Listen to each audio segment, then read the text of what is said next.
Students, whatever homework is given to you, you have to submit it on the very next day between 8 am to 1 pm to the given WhatsApp number, and it is compulsory to submit your homework as your attendance will be marked on the basis of your submission. Good morning, students. Today we are going to start with chapter 10, that is circle. You have seen about different examples of circles like coin, bangles, clock, etc. etc.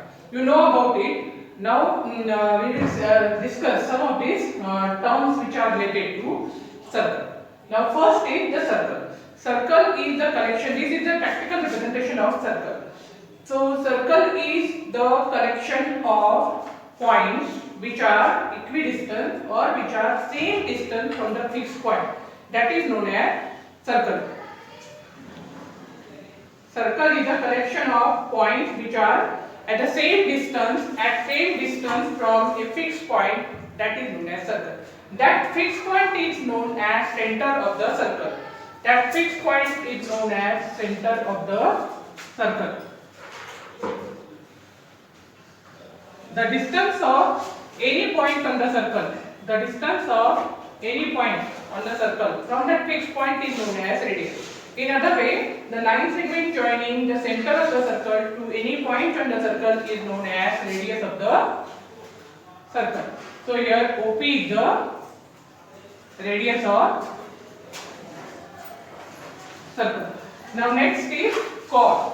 The line segment joining any two points on the circle, it is known as chord. The line segment joining any two points on the circle, it is known as chord. For example, A and B are the 2 points on the circle.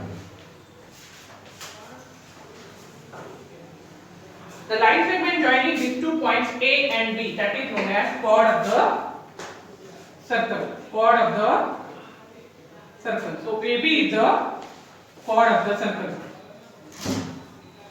So far we have discussed about circle. What is circle? The collection of all points which are equidistant from the fixed point is known as circle. Here this fixed point is O, and this collection of all these points, it is known as circle.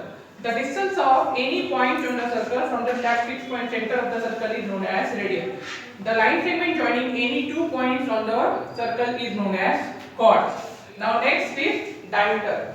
The chord passing through center of the circle, it is known as diameter, or the chord of longest chord, or the chord of highest length is known as diameter. Suppose this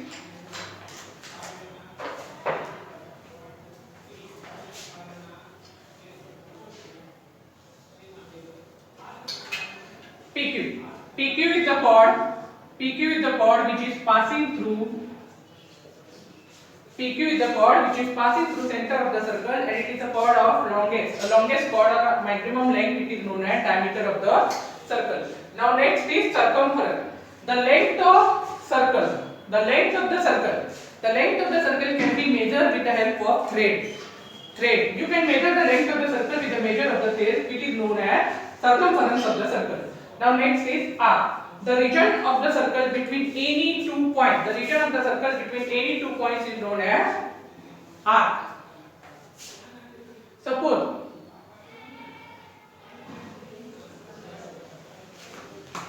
we consider only this point.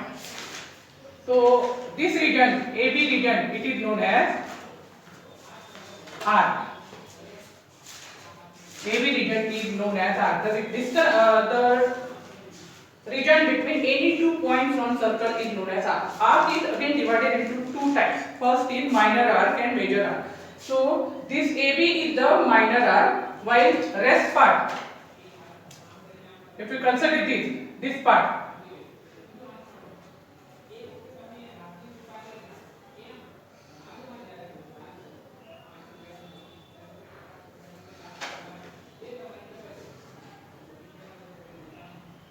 it is the minor arc.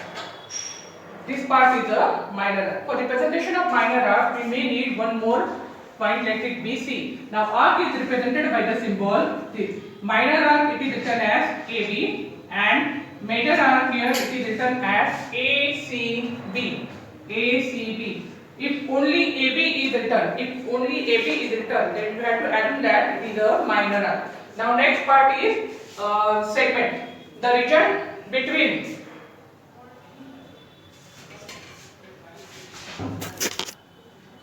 Now segment. Segment means the region between chord and arc or any 2 points in the circle. So this part is known as minor segment. Minor segment AB. Minor segment AB. And the rest of the part which is known as major segment AB. Now next part is sector.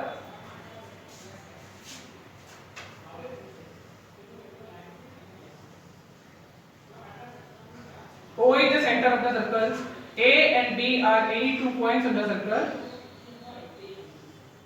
The region enclosed by the arc, minor arc, and the two radii, that is OA and OB, or 2 points on the circle, it is known as sector. So this part is the minor sector.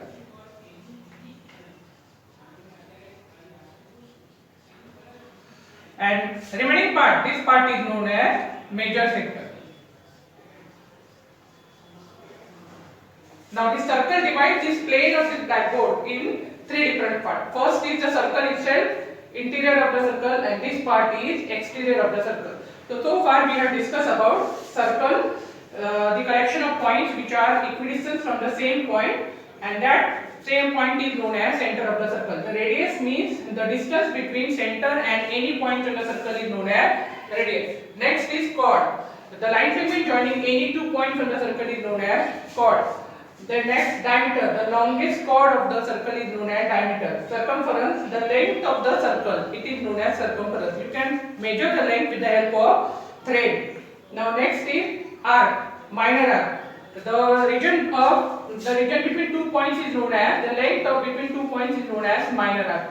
Now major arc, rest part is known as major arc. Minor segment means the region enclosed by chord.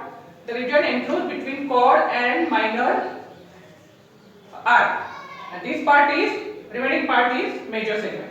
Now minor sector, this OAB is the minor sector and rest of part is major sector. Now we start with exercise 10.1. First is fill in the blank. First question, fill in the blank. The center of the circle lies in the interior or exterior of the circle. The center of circle always lies in the interior of the circle. Suppose this is the circle, this is center of the circle. So center of the circle lies in the interior of the circle. A point whose distance from the center of circle is greater than its radius. The point is here. So this point lies in the exterior of the circle. Here the answer is interior, here the answer is exterior. The longest chord of the circle is the diameter of the circle. This we have discussed. Now,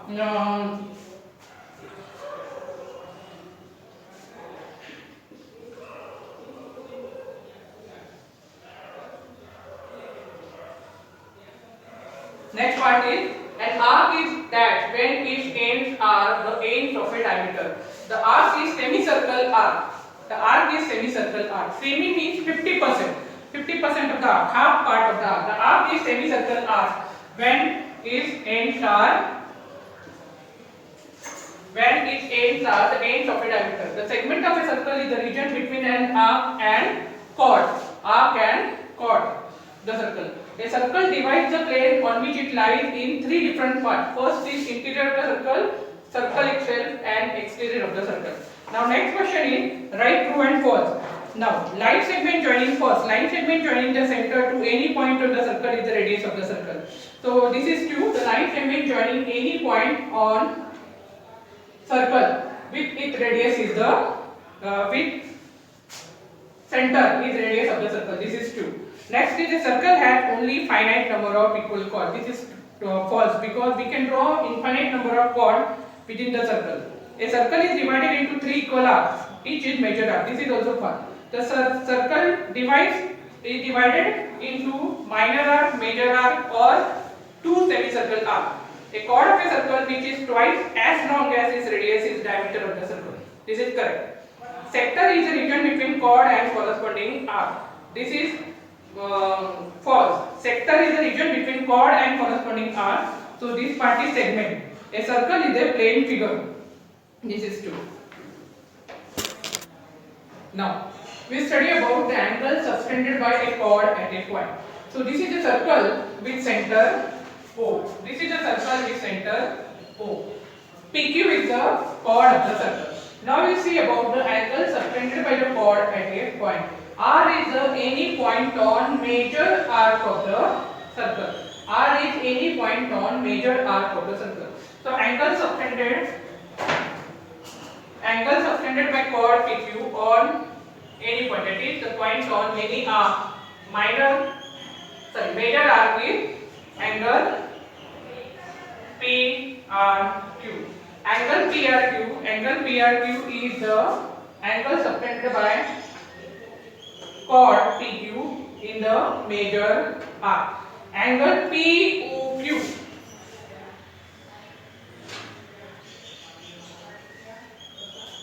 Angle POQ. Angle POQ is the angle subtended by chord PQ at the center of the circle. Now next is, if we take any point on minor arc, let it be S. So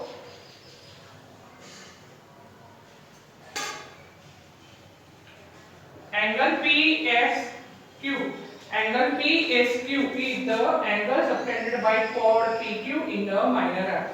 Let's divide again. Angle PRQ is the angle subtended by chord PQ in the major arc. Angle PSQ is the angle subtended by chord PQ in minor arc. And angle POQ is the angle subtended by chord PQ at the center of the circle. Now we will see theorem 10.1. If equal chords are given, then equal chords of a circle subtend equal angles at the center. So equal chords are given. What is that is given is AB and CD are the two chords of the circle which are equal. What we have to prove is angle AOB is equal to angle COD. So for that, in triangle AOB and triangle COD, OA is equal to OD. Why? Because they are the radius of the circle. All radius of the circle are congruent. Now next is OB is equal to OC. OB is equal to AC. Again they are radius of the circle. Third, AB is equal to CD. Why AB is equal to CD? Because AB and CD are the two chords of the circle which are equal. So triangle AOB congruent to triangle COD by SSS theorem. So by CPCT, that is corresponding parts of congruent triangle, angle AOB congruent to angle COD. These are the corresponding parts of two congruent triangles. So these two are angle AOB and angle COD are the angles formed by two equal chords AB and CD. In this we have proved that equal chords of a circle subtend equal angles at the center. Now next part is theorem 10.2. If the angles subtended by the chord or the center of the circle are equal, then the chords are equal. That is, here it is given angle AOB is equal to angle COD. If it is given, in that case, we can say that AB congruent to CD. Now today's homework is, whatever we have done today, revise it and write it in your homework, in notebook.